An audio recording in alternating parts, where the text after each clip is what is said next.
Bismillahirrahmanirrahim. Assalamualaikum warahmatullahi wabarakatuh. Waalaikumsalam. Alhamdulillahirabbil alamin wa bihi nasta'inu ala umuri dunya waddin wassalatu wassalamu ala asrafil anbiya'i wal mursalin wa ala alihi wa sahbihi ajmain. Rabbi shrah li sadri wa yassir li amri wahlul 'uqdatam min lisani yafqahu qawli amma ba'du. Alhamdulillahirabbil alamin, puji syukur kehadirat Allah Subhanahu wa taala yang telah memberikan kita banyak sekali nikmat. Dan alhamdulillah di kesempatan kali ini kita dapat berjumpa lagi, dan kali ini dalam acara Meniti Jejak Manhaj Salaf. Insya Allah di kesempatan kali ini kita akan membahas satu tema yang sangat menarik sekali. Dan untuk sahabat radioku dimanapun Anda berada, yang punya pertanyaan boleh dikirimkan, nanti silakan di 0811 2611 896. Salawat dan salam kita panjatkan selalu kepada junjungan kita Nabi Agung Muhammad SAW beserta keluarganya dan juga sahabatnya dan umatnya sampai akhir zaman, dan semoga kita semua termasuk di antara umatnya yang kelak mendapatkan syafaat dari beliau. Amin ya rabbal alamin. Dan kita doakan guru kita semuanya semoga selalu dalam keadaan sehat walafiat, selalu dalam lindungan Allah Subhanahu wa taala, dan semoga selalu dimudahkan oleh Allah dalam segala urusannya. Amin ya rabbal alamin. Baik sahabat radioku dimanapun Anda berada, alhamdulillah di kesempatan kali ini kita sudah kedatangan guru kita semuanya, yaitu Kiai Haji Dr. Muhammad Faiz Nurkholis LCMA. Beliau adalah pengasuh pondok pesantren Nurul Basoir Darul Asror yang ada di Purbalingga, dan insya Allah di kesempatan kali ini kita akan dalam acara Meniti Jejak Manhaj Salaf. Dan alhamdulillah beliau guru kita semuanya, Kiai Haji Faiz, sudah berada di studio Radio Purbalingga. Mari kita sapa dulu beliau yang sudah ada bersamaan sore. Assalamualaikum warahmatullahi wabarakatuh Pak Kiai. Waalaikumsalam warahmatullahi wabarakatuh waridwanuh. Apa kabarnya Pak Kiai siang hari ini? Alhamdulillah, Masya Allah. Hari ini hujan Pak Kiai ya. Tadi sempat kehujanan Pak Kiai ya. Jadi jalan. Masya Allah. Mudah-mudahan tetap berkah Pak Kiai. Mudah-mudahan selalu dalam keadaan sehat walafiat Pak Kiai. Mudah-mudahan selalu dalam lindungan Allah Subhanahu wa taala, dan juga selalu ada waktu untuk bisa berbagi ilmu bersama kita semuanya. Amin ya rabbal alamin. Baik sahabat radioku dimanapun Anda berada, di kesempatan kali ini kita dalam sebuah acara yang baru di Radio Purbalingga, yaitu Meniti Jejak Manhaj Salaf bersama Kiai Haji Faiz. Dan kita harus juga membahas tema-tema yang sangat menarik di kesempatan kali ini. Dan kita punya satu tema yang saya yakin ini adalah tema yang sangat menarik untuk sahabat radioku, khususnya yang ada di Purbalingga dan juga sekitarnya. Kita tentunya ingin menjadi seorang muslim yang kafah begitu Pak Kiai ya. Kita juga ingin menjadi seorang muslim yang mempunyai akidah yang tepat, kemudian juga amal-amal ibadah yang sesuai dengan yang diperintahkan oleh Nabi Muhammad SAW. Dan tentunya kita juga perlu mengenal Pak Kiai apa yang disebut manhaj salaf. Nah, untuk sahabat radioku dimanapun Anda berada, kajian spesial di siang hari ini kita akan membawakan sebuah tema, yaitu tentang mengenal manhaj salaf. Silakan Pak Kiai. Bismillah. Assalamualaikum warahmatullahi wabarakatuh. Waalaikumsalam warahmatullahi wabarakatuh. Wassalatu wassalamu ala Rasulillah wa ala alihi wa sahbihi wa man wala. Amma ba'du.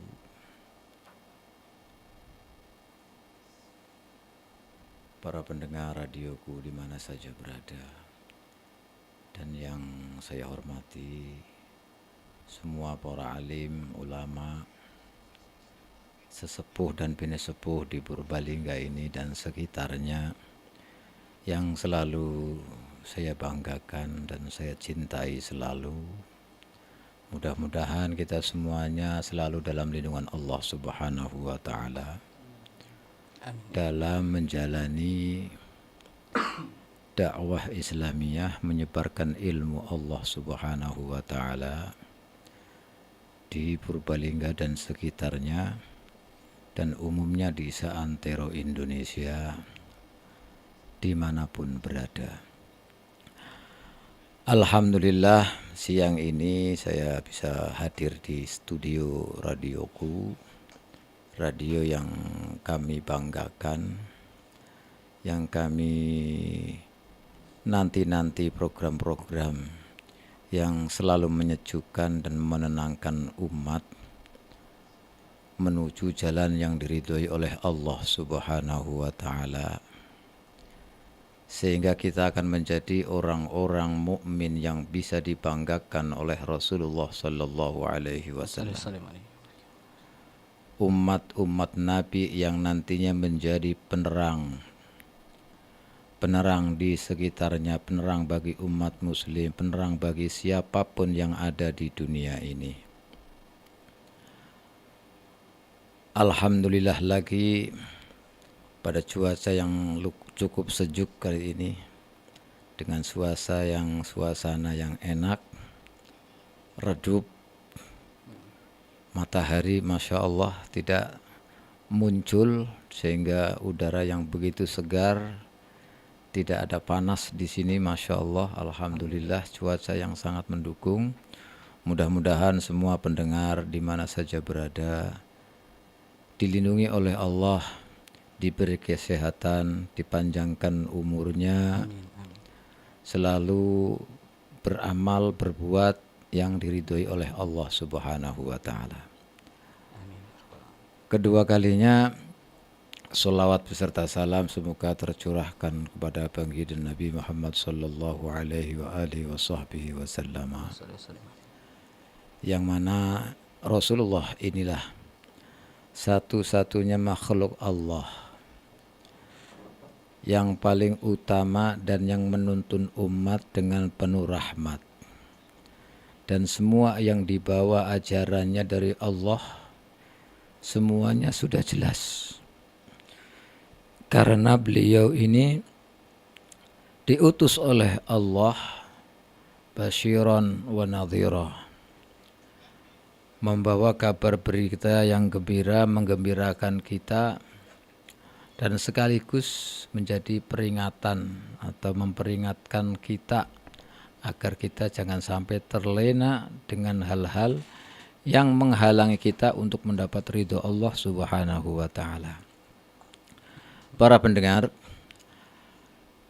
ketika kita mengenal Rasulullah sallallahu alaihi wasallam dan ajaran-ajaran yang dibawa oleh Rasulullah adalah suatu ajaran yang sebenarnya tidak ada beda dengan nabi-nabi sebelumnya.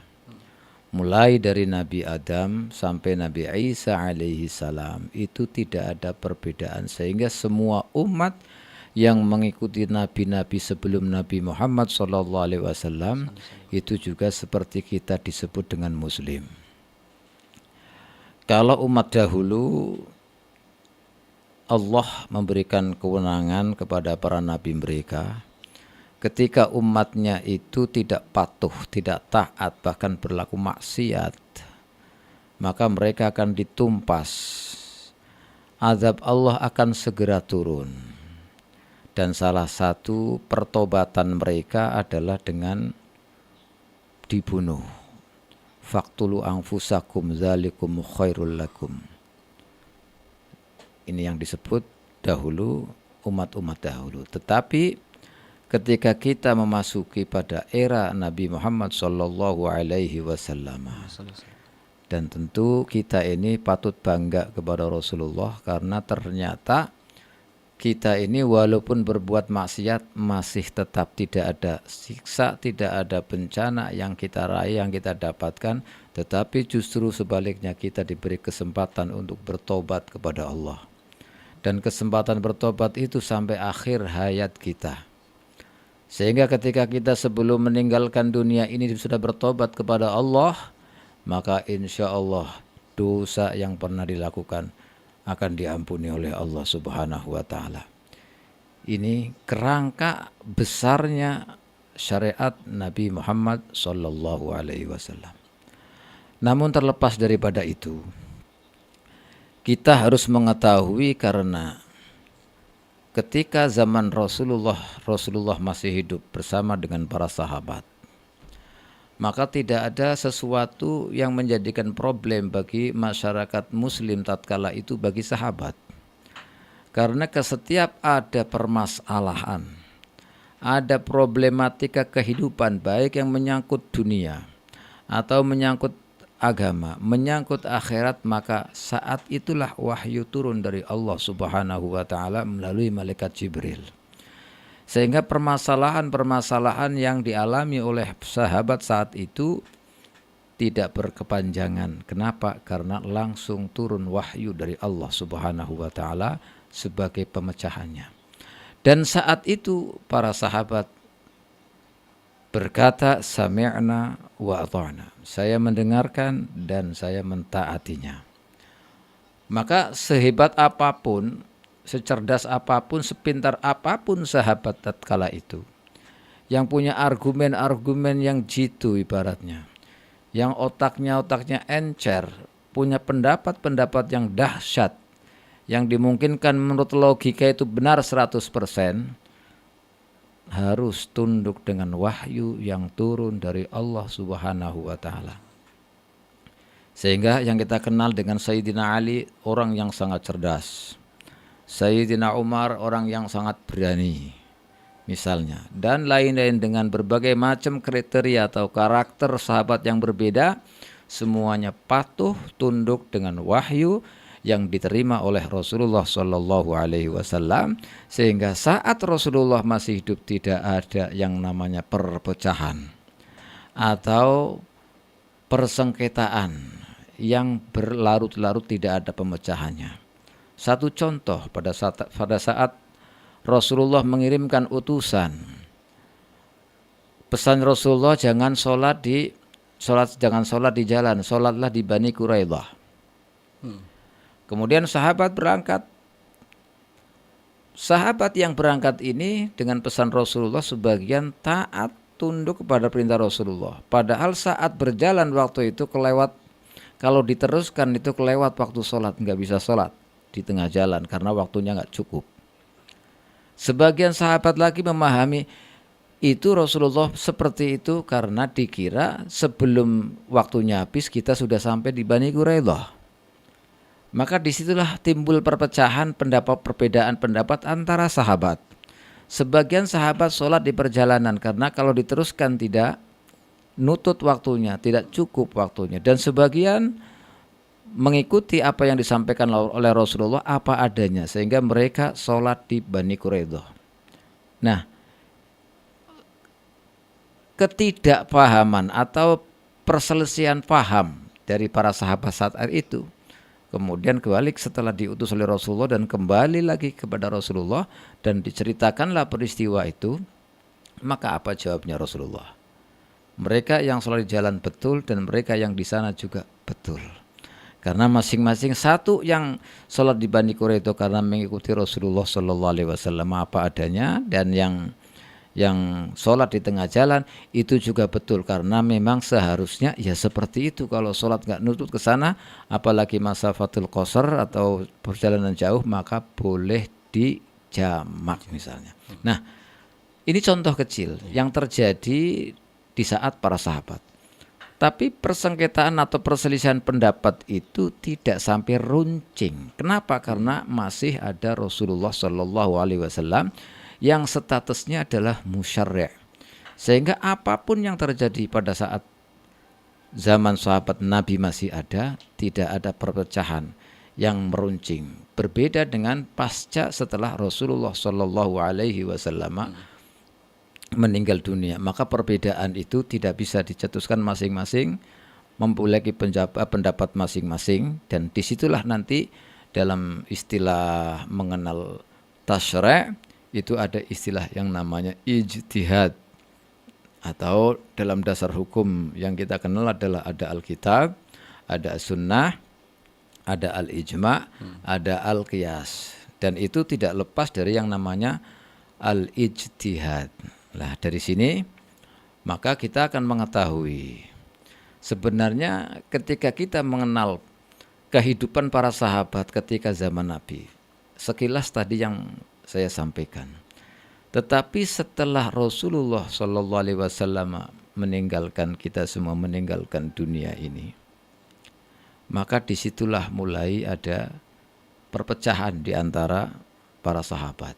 Contoh yang paling konkret adalah pemahaman tentang kewajiban zakat dan kewajiban sholat.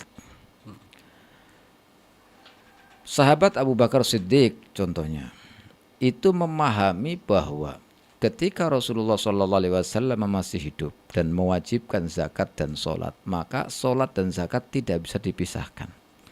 Bagi orang yang mampu harus membayar zakat seperti sholat. Nah, pemahaman ini kemudian dipahami oleh semua para sahabat, kecuali orang-orang yang tatkala itu tidak percaya bahwa zakat itu seperti sholat, sehingga mereka mengingkari kewajiban zakat, dan terjadilah saat itu perang yang dahsyat yang disebut dengan perang Yamamah. Dan dari perang Yamamah ini terbunuh sebagai syahid sahabat-sahabat banyak sekali, bahkan mereka-mereka yang hafal Quran, yang menjaga Al-Quranul Karim.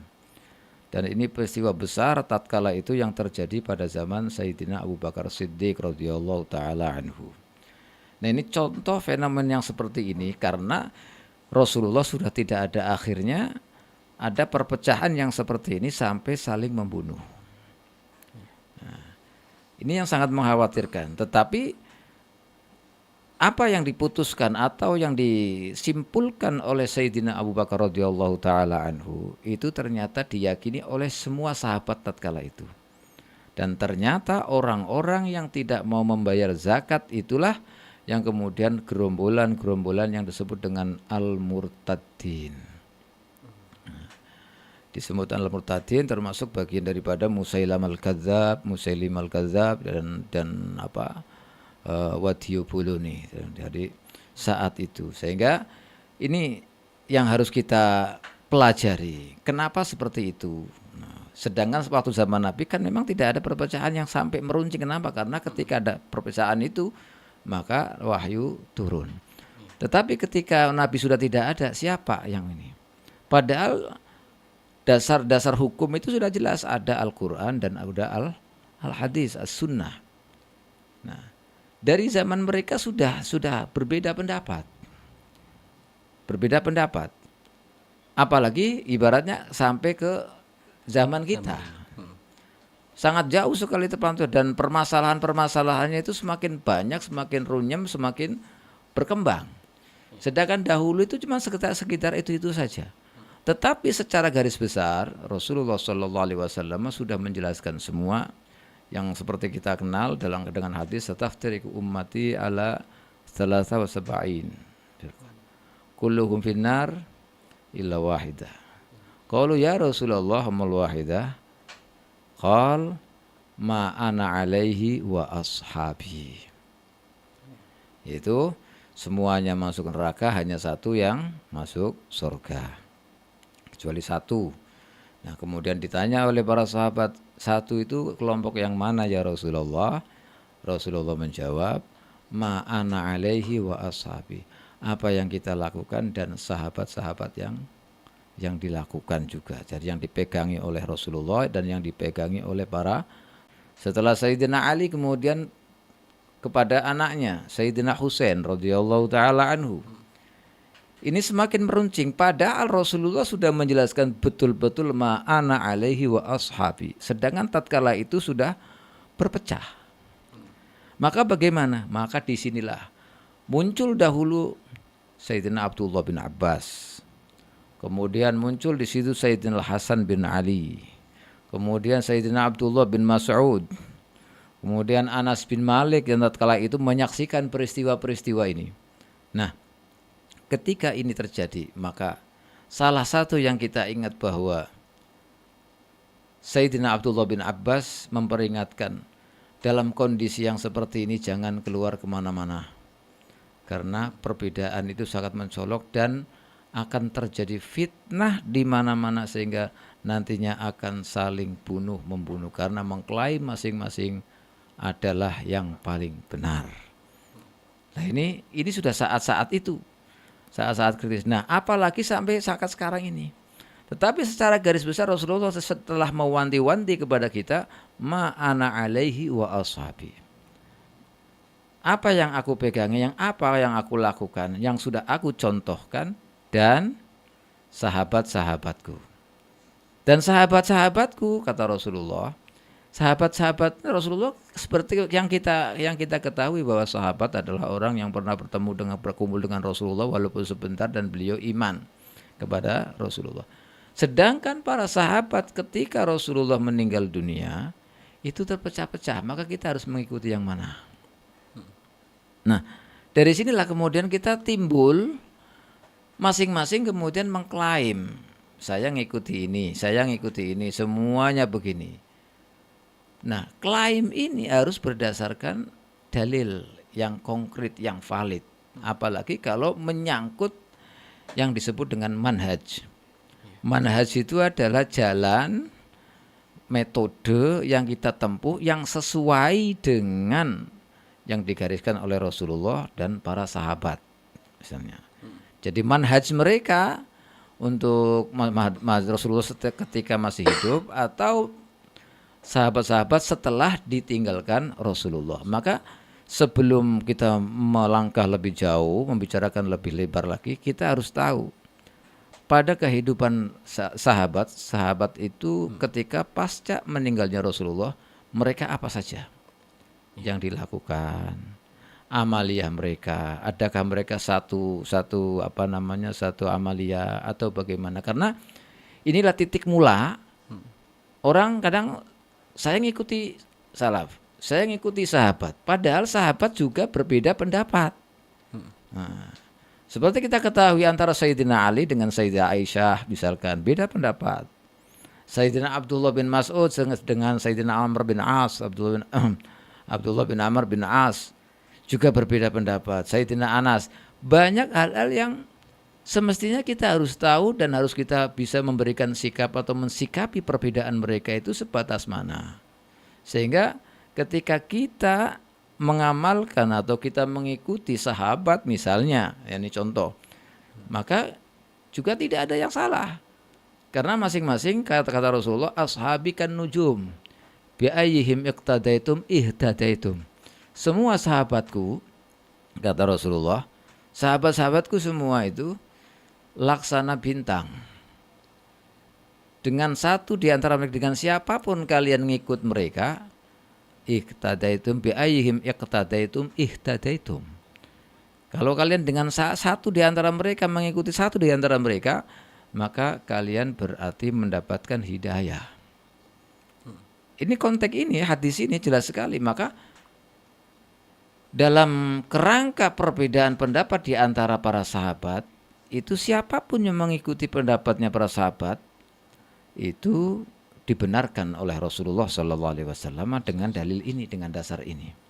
Tetapi masalahnya yang menjadikan sekarang ini, yang jadi permasalahan sekarang kita ini, seberapa otentik dia atau kita mengikuti para sahabat itu.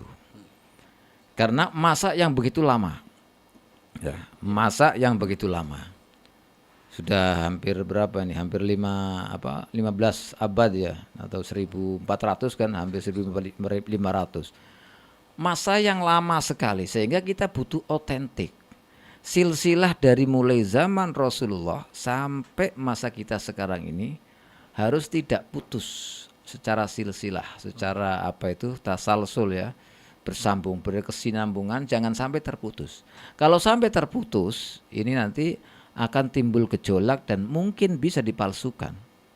Nah, makanya kita sering mendengar harus kita punya sanad keilmuan.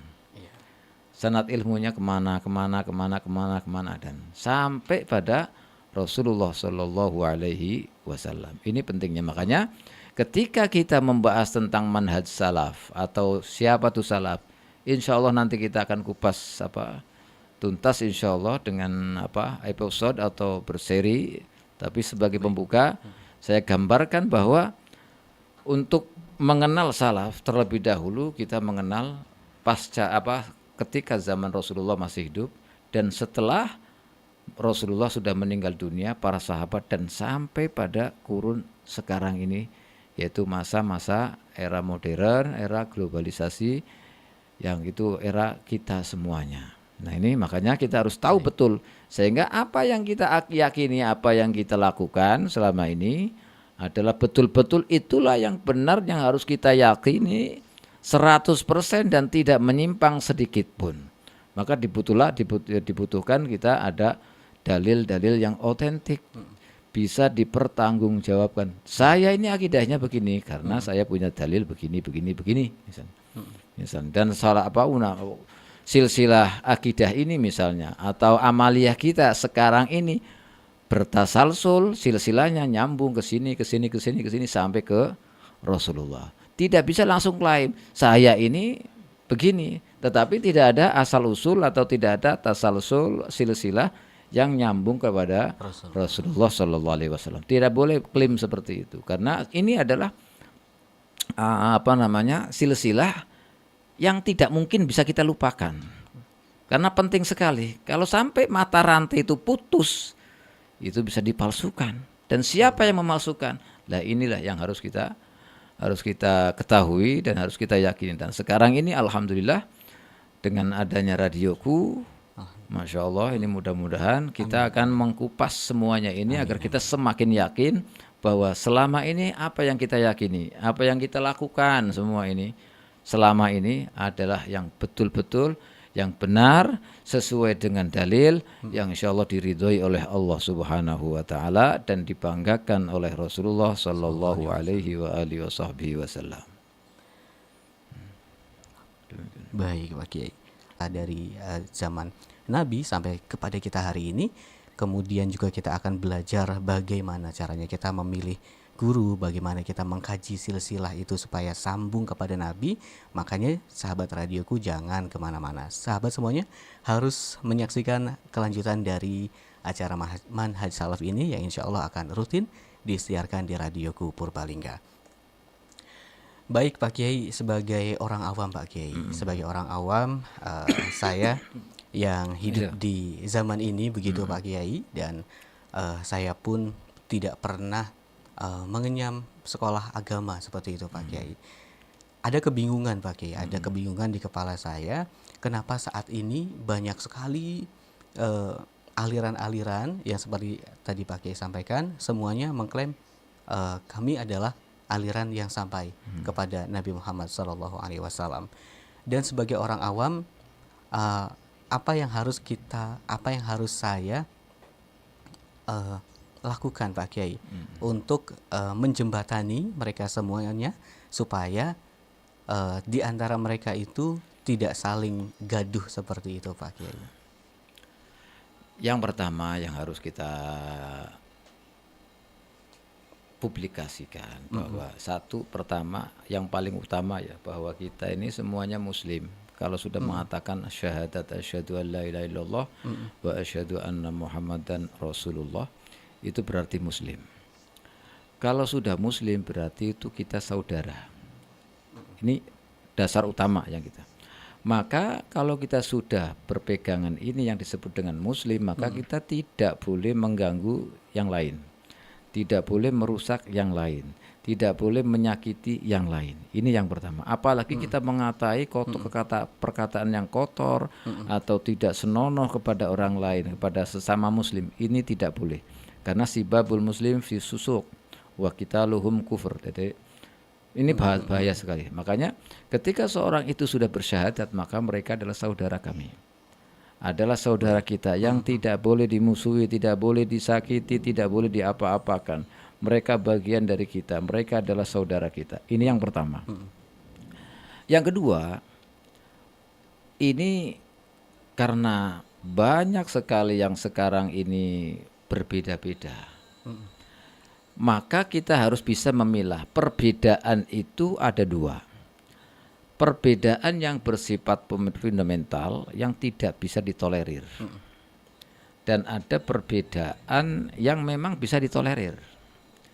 Perbedaan yang tidak bisa ditolerir adalah perbedaan akidah.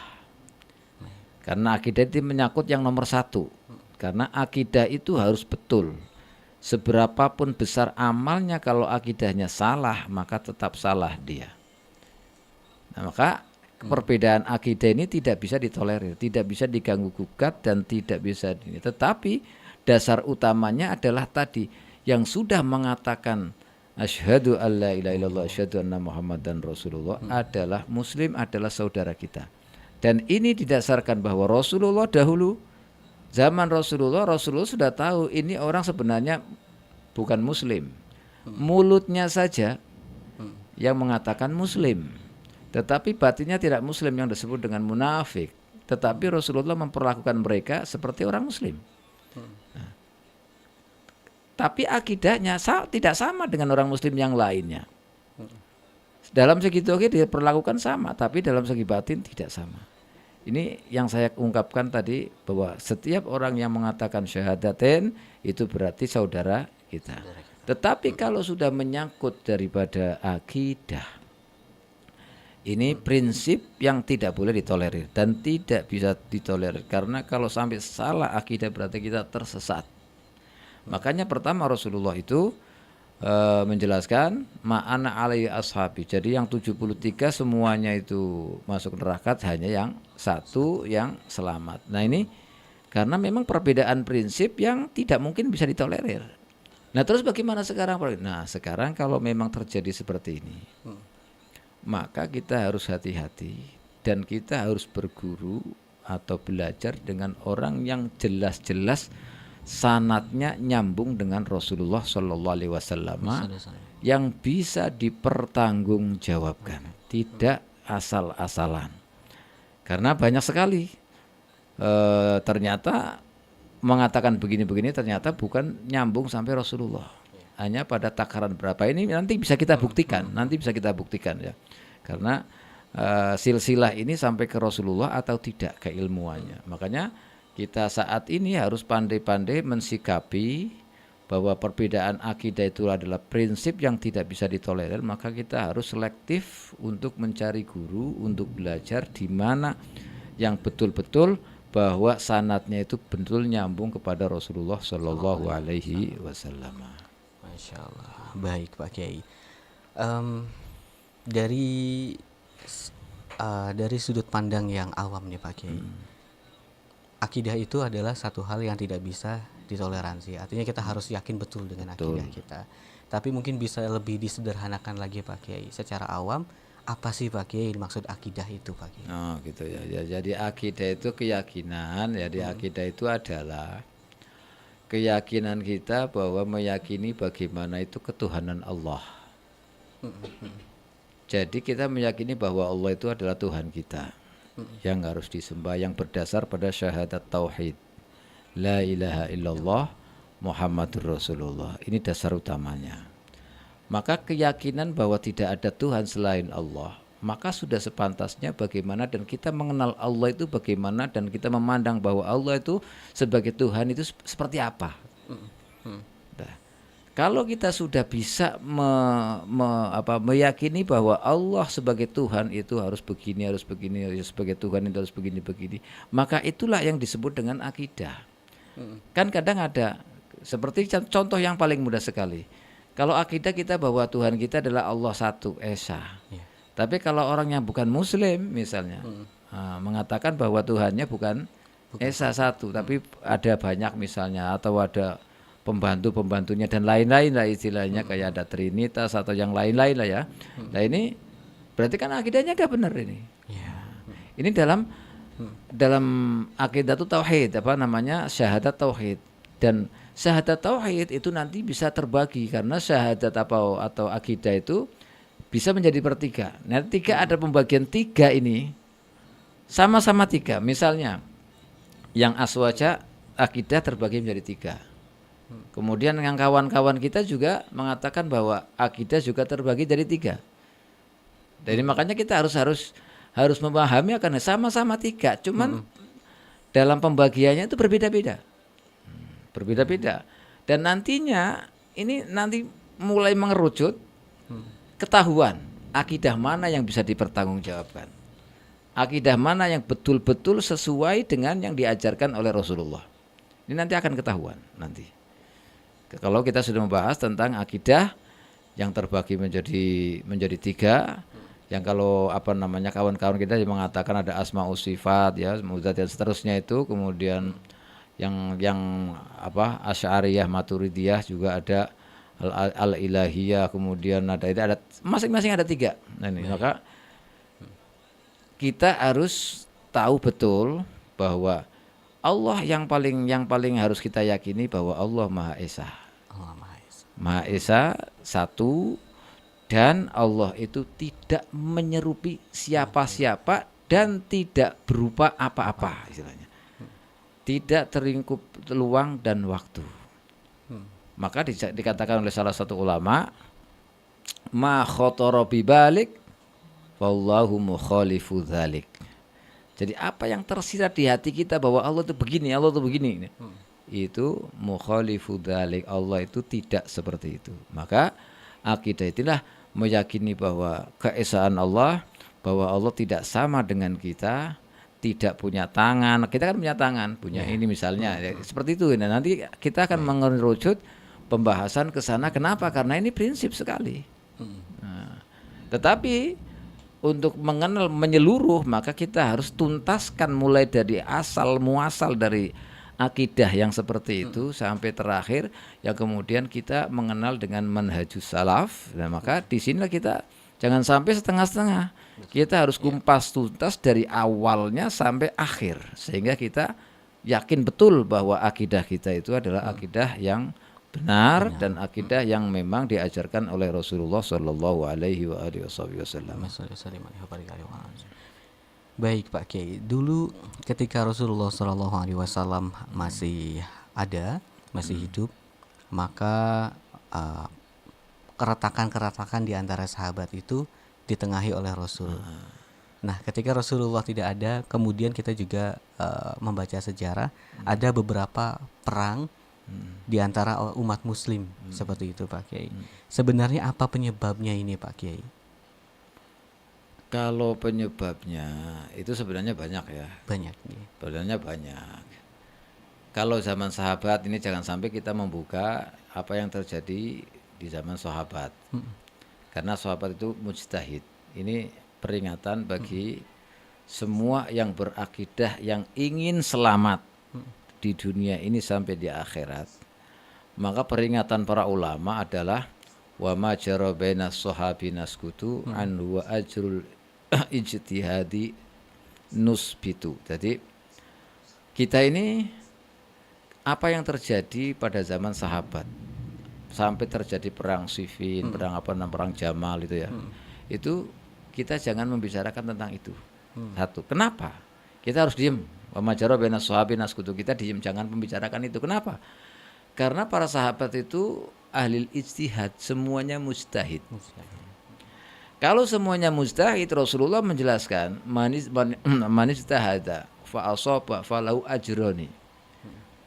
Wa man ijtahada wa akhta'a falahu ajrun. Orang yang ijtihad kalau benar dapat pahala 2, tapi kalau yang salah berarti mereka semuanya mendapatkan pahala. Walaupun kita tidak tahu siapa yang benar, kita nggak tahu, tapi kita nggak perlu bahas siapa yang benar yang enggak, tapi yang jelas mereka itu mendapatkan pahala semua karena mereka adalah ahli ijtihad. Yang pertama.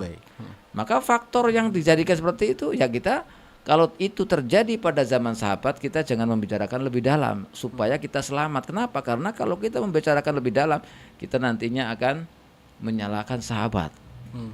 Padahal sahabat itu sudah nadroh berkumpul dengan Nabi itu sudah yang paling agung istilahnya, dan derajatnya tidak bisa dibandingkan dengan kita. Lalu kita membahas tentang sahabat yang pertama. Kemudian setelah pasca sahabat kan juga ada beberapa, ini kalau ditelisik itu banyak faktor, di antaranya faktor politik, di antaranya faktor kekuasaan, di antaranya faktor ya semacam-macam, banyak faktor-faktor yang terjadi saat itu. Dan mereka kalau memang ahli ijtihad itu tadi, dan kalau yang ahli ijtihad berarti kalau benar mendapat 2, kalau salah berarti dia mendapatkan 1. Maka kita telaah dari terjadi peperangan zaman dahulu ya secara global, kita harus menjadi pelajaran. Kalau itu terjadi pada zaman sahabat, kita jangan sampai mengungkit dan membuka apa yang terjadi pada sahabat-sahabat itu. Baik Pak Kiai. Kita bacakan pertanyaan Pak Kiai yang kali ini masuk dari media sosial. Assalamualaikum warahmatullahi wabarakatuh. Waalaikumsalam warahmatullahi wabarakatuh. Allahumma shalli wa sallim ala sayyidina Muhammad wa ala ali sayyidina Muhammad.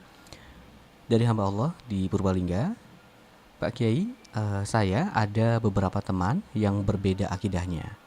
Terus bagaimana ketika kita sholat mengikuti orang Syiah ini Pak Kiai? Baiknya bagaimana? Dan kemudian apakah sholatnya sah ataukah tidak? Seperti itu Pak Kiai. Syukron. Wassalamualaikum warahmatullahi wabarakatuh. Ini dua perbedaan akidah dengan fikih ya. Jadi tadi sebelum saya tadi kalau perbedaan akidah sudah jelas, tapi kalau perbedaan fikih itu masih bisa ditolerir. Jadi kalau misalnya kita jadi makmum dan imamnya itu bukan seakidah, maksudnya misalkan kita ahli sunnati wal jamaah, ma'ana alaihi wa ashabi, kita yang kita pegangi, dan sholatnya seperti sholat kita, dan melakukan wudunya juga seperti kita, dan menjaga hal-hal yang membatalkan wudu, misalkan dia tidak melakukan hal-hal yang membatalkan wudu, dan syarat rukunya itu tidak menyalahi aturan menurut mazhab kita, ya tidak apa-apa, sholat di belakangnya tidak apa-apa. Gitu. Sampai kalau kita misalnya mazhab Syafi'i, imamnya bukan mazhab Syafi'i yang tidak baca bismillah misalnya, atau baca bismillah yang menurut Imam Ahmad dengan sir, tidak dikeraskan, baca bismillahnya itu pelan saja, mazhab Imam Ahmad. Itu juga tidak apa-apa kalau memang dia seorang imam tidak melakukan hal-hal yang menjadikan rusak sholatnya dia menurut kita. Misalkan sentuhan tangan misalnya kan, menurut mereka tidak batal, menurut kita batal misalnya. Tidak seperti itu masalahnya. Walaupun itu nanti ada perbedaan pendapat di antara mazhab ya. Mazhab kita juga sendiri ada mazhab yang pendapat yang berbeda tentang ini. Tetapi selagi bahwa sholatnya itu menurut kita sah, mereka itu ya kita makmum dengan mereka, tidak apa-apa. Ini karena hukum fikih, ini perbedaan fikih yang bisa ditolerir. Gitu.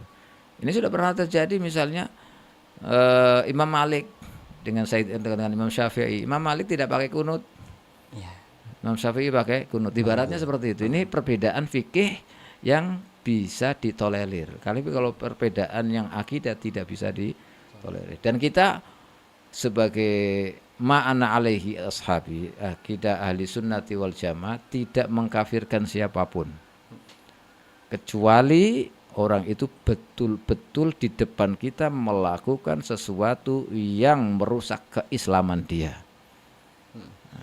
Melakukan sesuatu yang merusak keislaman, merusak akidah, itu baru kita katakan dia adalah orang kafir. Misalnya kita mengetahui dia betul-betul menyembah, misalnya, atau dia mengatakan di depan kita sesuatu yang tidak perlu ditakwil, jelas sekali dia mengatakan bahwa Tuhan itu begini-begini misalnya, maksudnya, maka ini tidak bisa ditakwil lagi, maka kita katakan bahwa dia itu kafir. Tapi selagi kita tidak mengetahui, maka golongan manapun, kalau dia sudah mengatakan dua kalimat syahadat la ilaha illallah asyhadu anna muhammadar rasulullah, berarti dia muslim. Gitu.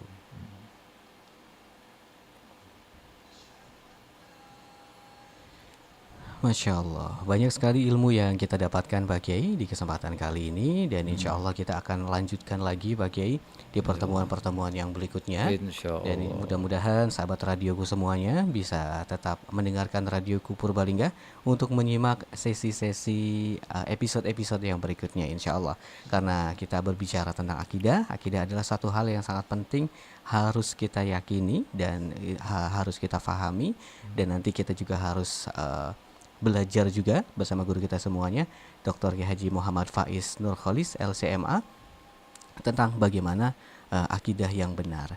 Untuk sahabat pendengar radioku dimanapun Anda berada yang punya pertanyaan tentang akidah, tentunya silakan bisa dikirimkan di nomor 0811 2611 896. Insya Allah untuk pertanyaan yang belum sempat dibacakan di pertemuan kali ini akan kita bacakan di pertemuan yang berikutnya.